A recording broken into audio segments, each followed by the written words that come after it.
বিশেষত যদি আমরা বলি আমাদের হলগুলোতে যে আবাসন সংকট,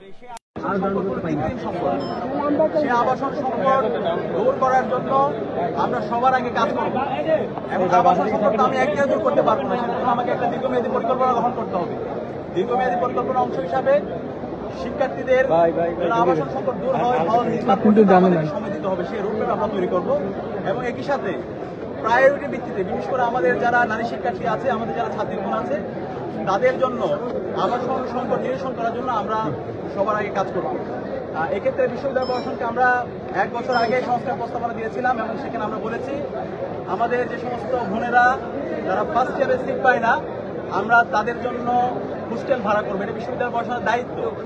এর পাশাপাশি যারা বিভিন্ন মেসে থাকে তাদের জন্য আবাসন ভাতার ব্যবস্থা করা। তো বিশ্ববিদ্যালয় প্রশাসন ইতিমধ্যে উদ্যোগ নিয়েছে।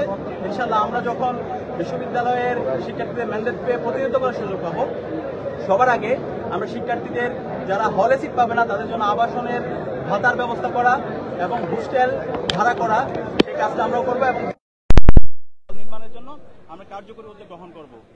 সেই মেডিকেল সেন্টারকে আধুনিকায়ন করব এবং এর পাশাপাশি আমাদের যেন ফার্স্ট এইড আমরা ট্রিটমেন্ট পেতে পারি, সেজন্য প্রত্যেকটা হলের মধ্যে আমরা মেডিকেল কর্নার স্থাপন করব।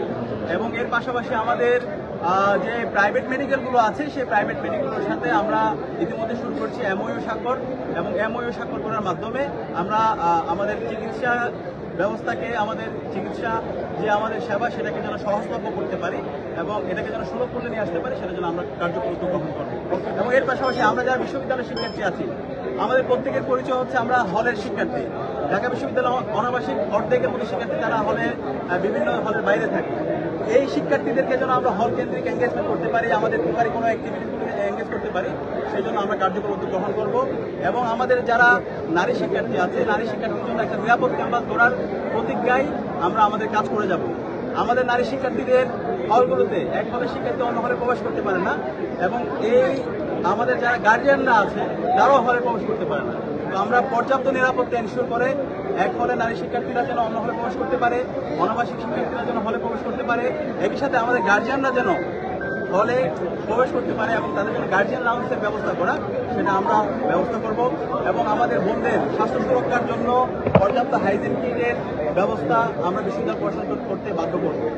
এবং এর পাশাপাশি আমাদের অনাবাসিক শিক্ষার্থী যারা আছে এবং এখানে বিশ্ববিদ্যালয় আমরা যারা হলে থাকি, আমাদের টিউশনের জন্য বিভিন্ন জায়গায় যেতে হয়, কিন্তু আমাদের যে পরিবহনগুলো আছে, আমরা বিশ্ববিদ্যালয় প্রশাসনকে বিভিন্ন অভিযোগ দিয়েছি।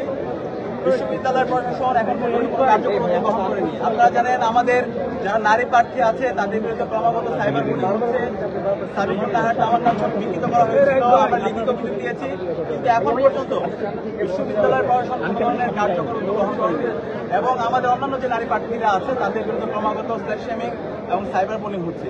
আমরা বিশ্ববিদ্যালয় প্রশাসনকে অনুরোধ করবো যারা এই ধরনের হ্যারাসমেন্টের সাথে জড়িত আছে, তারা কালপিট, তাদের বিরুদ্ধে আমাদের জিরো টলারেন্স আমরা ঘোষণা করেছি, তাদের বিরুদ্ধে দৃষ্টান্তমূলক বিচারের আওতায় তাদেরকে নিয়ে আসতে হবে। তো আমরা অনুরোধ করবো আমাদের এখানে যারা আমরা প্রার্থীরা আছি, সকল ছাত্র সংগঠন এবং ইন্ডিপেন্ডেন্ট যারা প্রার্থীরা আছে, আমরা সবাইকে অনুরোধ করবো এই ডাকসু নির্বাচনে আমাদের সবাইকে দায়িত্বশীল আচরণ করা দরকার এবং এর মাধ্যমে আমাদের সারা বাংলাদেশকে একটা চমৎকার বার্তা দেওয়া দরকার। জুলাই বিপ্লবে যেভাবে আমরা ঐক্যবদ্ধভাবে ফ্যাসিবাদের বিরুদ্ধে আন্দোলন করে খুনি হাসিনাকে হটিয়েছি, বিপ্লব পরবর্তী শহীদদের আকাঙ্ক্ষার আলোকে বাংলাদেশ সবার ঢাকা বিশ্ববিদ্যালয় বিনির্মাণ করার জন্য এই নির্বাচনে আমাদের সবাইকে দায়িত্বশীল আচরণ করতে হবে।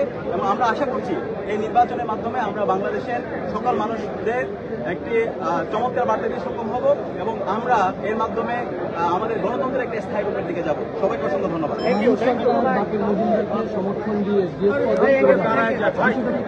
আচ্ছা, এর পাশাপাশি আমাদের আরেকটা কনসার্ন আছে, এখানে বিশ্ববিদ্যালয়ে এখন পর্যন্ত 39,000 আমাদের ভোটার আছে, কিন্তু আমরা মাত্র 8টা সেন্টার এখন পর্যন্ত বিশ্ববিদ্যালয় নির্বাচন কমিশন ঘোষণা করেছে।